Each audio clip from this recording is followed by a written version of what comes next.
Fat J.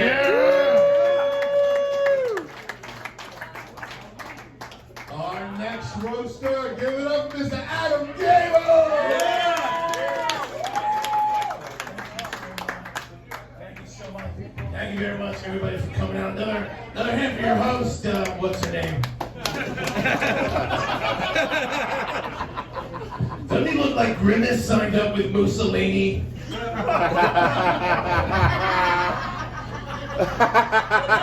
John, you look like if a pot-bellied pig made it with a plate of garlic knots. Which makes sense because I've seen pictures of your parents. John, you look like if James was the giant peach.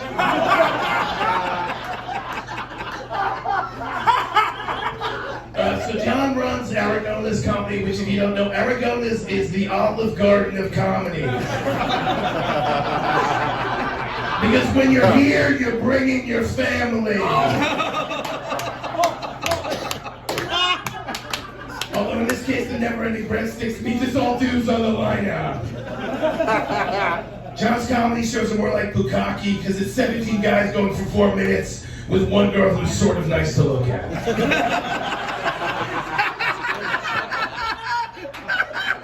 But let's be honest, the only reason most of us even know the name John Butera is because for the last 15 years we've been putting our drinks on your tap. My good friend Mike Murk is here. That means that somewhere there's a blackjack table that's going to make $5,000 less tonight.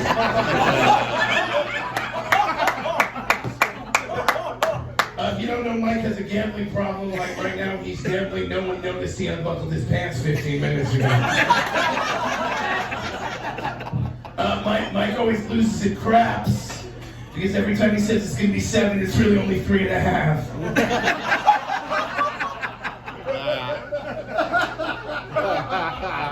Mike, I swear I will. Mike got kicked out of the casino not for playing blackjack, although he was hitting on everything under 16. That doesn't logically make sense in a casino. Mike's coming up later, by the way, so we're going to get some great material from his dad. By the way, all those of you don't come to the Tropicana 7 nights a week and hear from Igor. Everyone in Atlantic City knows Mike Mark because he had to go door to door telling everyone he's a sex offender. That's not true. Mike's not really a sex offender, although the idea of him having sex is very offensive. I shouldn't make fun of Mike. Mike's opened a lot of doors for me. He also put his foot through a few.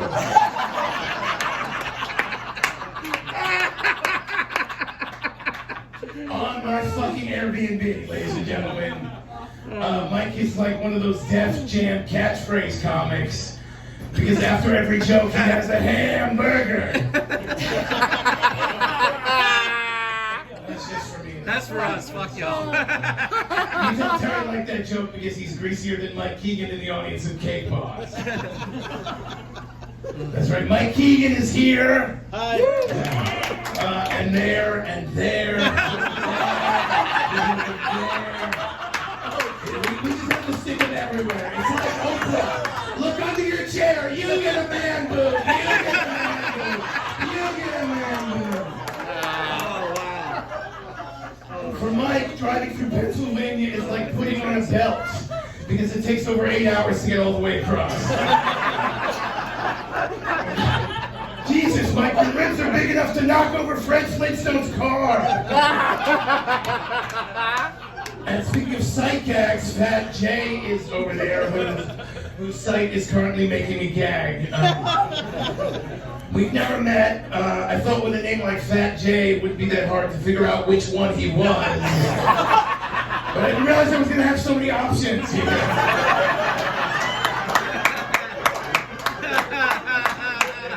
I mean, it's crazy that there's a guy here named Fat J, and it's the J part that's unique.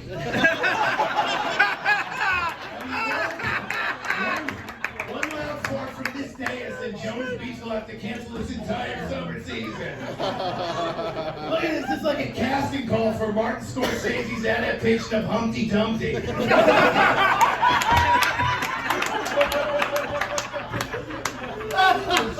Mike and Guy, you guys are like the Three Musketeers ate too many Three Musketeers.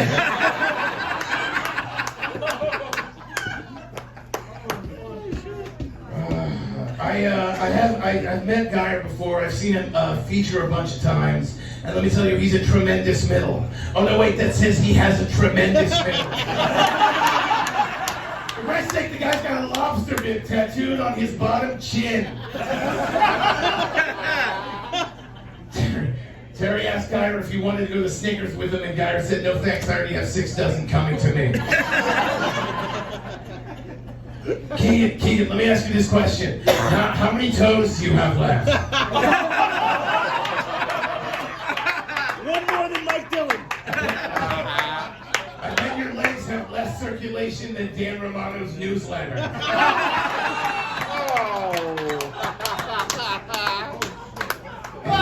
He's not here, is he? I was hoping he would hear that and stop calling me.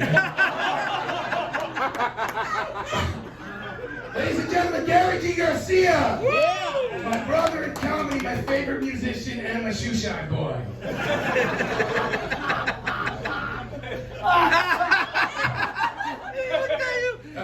Gary has a Napoleon complex and a herpes simplex. Gary's had more sexual partners than he can count, although to be fair, he never learned to count. Gary's got the only GED that fell off the back of a truck.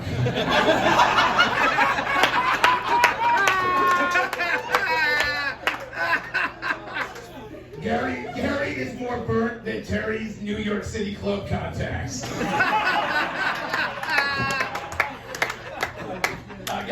Gary's memory has such a huge hole in it, Mike Merck tried to fuck it.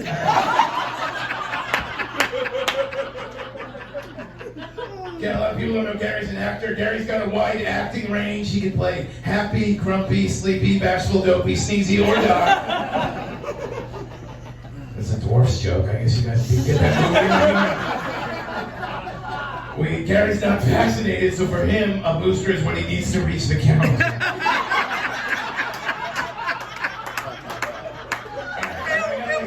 Jokes about Kevin Downey, but fuck him, he's not coming. He didn't come. All right, give it up for the man of the hour, ladies and gentlemen.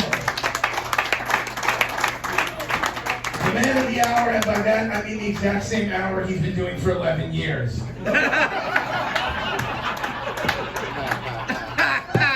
got an album? It's just a lot of yelling and slow meltdown. And then 15 minutes of selling t-shirts, which clearly you know. But that's how long it took you to scrape together $20 to buy a fucking shirt. Jesus Christ, Terry, the last time you wrote a new joke, Will Smith was still slapping Carlton.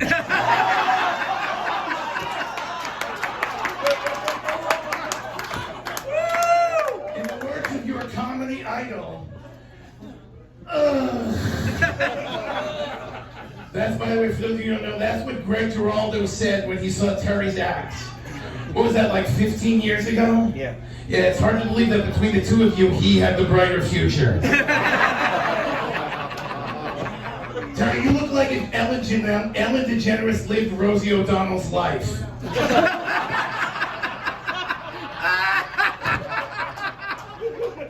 You give the luck of the Irish a bad rap.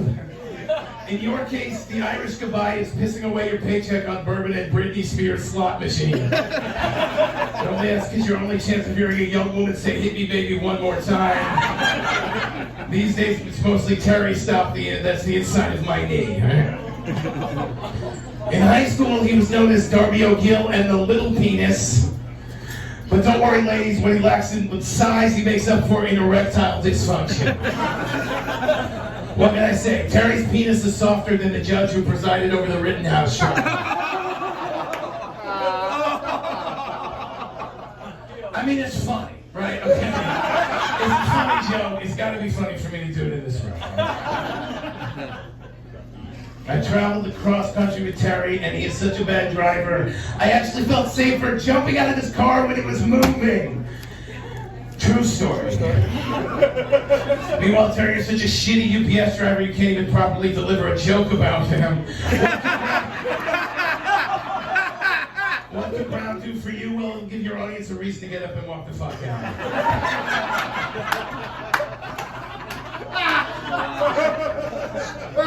Terry has ruined more bathrooms than people quoting Tommy Two-Tone. Okay, think about it.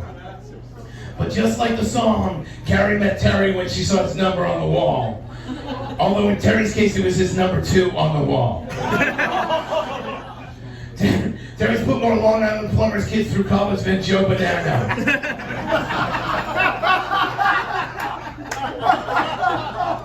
And literally they call him Terry the colon. Terry, you're like Mr. Potato Head, because when your rear opens up, half of your body falls out.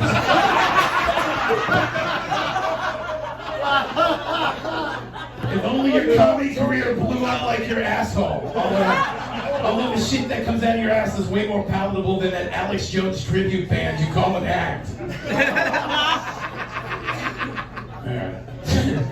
Terry's got a terrible diet. Terry doesn't realize his diet is so terrible because he grew up eating Ryan shit. It's his brother.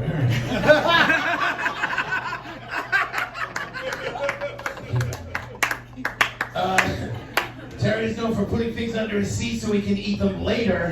Yep. Carrie, in case you're wondering where your dildo is. Fire! Look at him. Terry's blood alcohol level is full.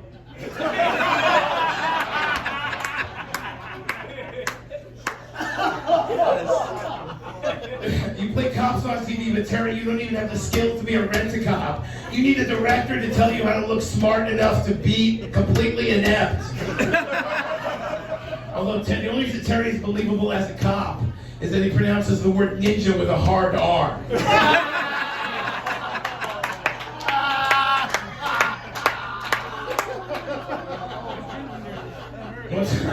One time in a hotel in South Carolina, Terry laid out by the pool while I did our laundry. At least one of us was focused on separating whites and colors. Terry wears a red. I know it's fine. All right, whatever. I'm a racist one. Come on. By the way, Terry, Dennis Leary called and said, you can keep whatever of his you have because he doesn't need it and it obviously doesn't work.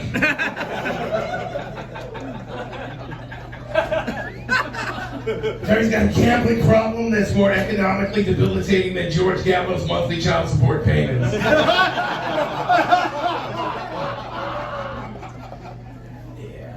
I'm gonna wrap this up. I thought that was the light. All right, now.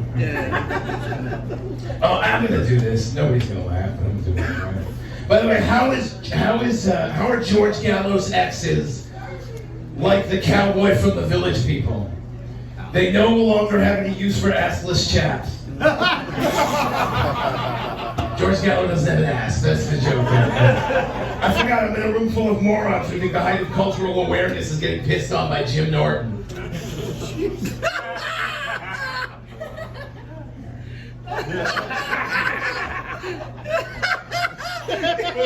We should have quit 2 jokes ago. You should have quit about 6 years ago, Mike.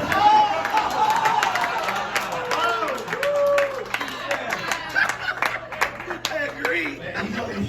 Like a week before you started. Okay. Alright. I really want to thank all of you for coming out. I had a great time. Terry is the fucking man. We're all here because we love him. Yeah. And he has made our lives better, right?